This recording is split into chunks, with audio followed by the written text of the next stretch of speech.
UPSC exam पर supreme court का फैसला। 4 अक्टूबर को होने वाली यूपीएससी प्रीलिम्स परीक्षाएं नहीं टलेंगी। सुप्रीम कोर्ट ने सिविल सेवा परीक्षा 2020 पर बुधवार को बड़ा फैसला सुनाया। कोर्ट ने कहा 4 अक्टूबर को होने वाली ये परीक्षाएं कोविड महामारी के कारण नहीं टाली जा सकती।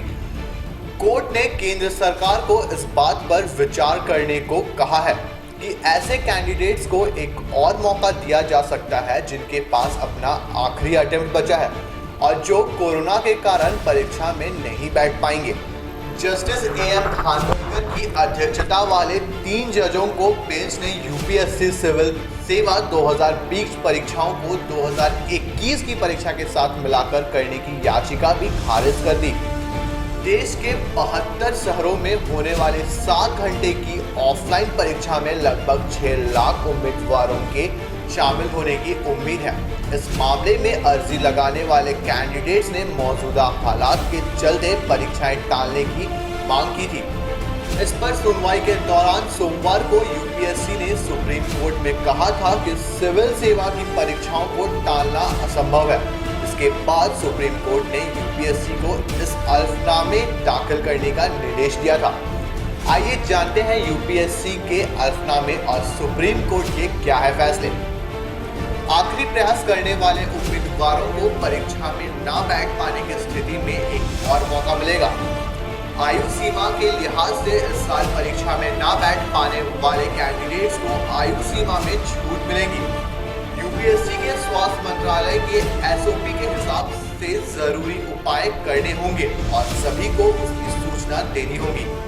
खांसी और जुकाम वाले उम्मीदवारों को परीक्षा में अलग कमरे में बैठाने की व्यवस्था करनी होगी। अलग अलग राज्यों में वहां के हालात को देखते हुए अलग अलग एसओपी लागू किए जाएं।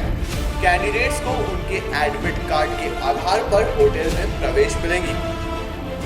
उम्मीदवारों को खतरा न हो इसके लिए कोरोना के संक्रमित रोगियों को परीक्षा में बैठने की अनुमति नहीं होगी।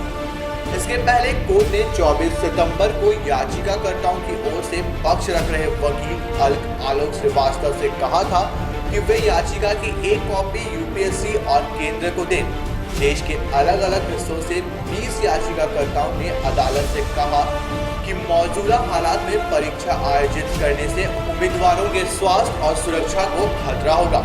याचिकाकर्ताओं ने यह भी कहा कि कोरोना के तेजी से फैल रहे मामलों के बाद यूपीएससी ने परीक्षा केंद्रों की संख्या नहीं बढ़ाई। ऐसे में ग्रामीण क्षेत्रों के कई कैंडिडेट्स को करीब 300-400 किलोमीटर का सफर करने के लिए मजबूर होना पड़ेगा। याचिका में कहा गया था कि परीक्षा केंद्र तक पहुंचने के लिए ऐसे कैंडिडेट्स पब्लिक ट्रांसपोर्ट का इस्तेमाल करेंगे, जिससे उनकी संक्रमित होने की ज्यादा आशंकाएं बढ़ेंगी। आज के लिए इतना ही, हमें दीजिए इजाजत। जय हिंद।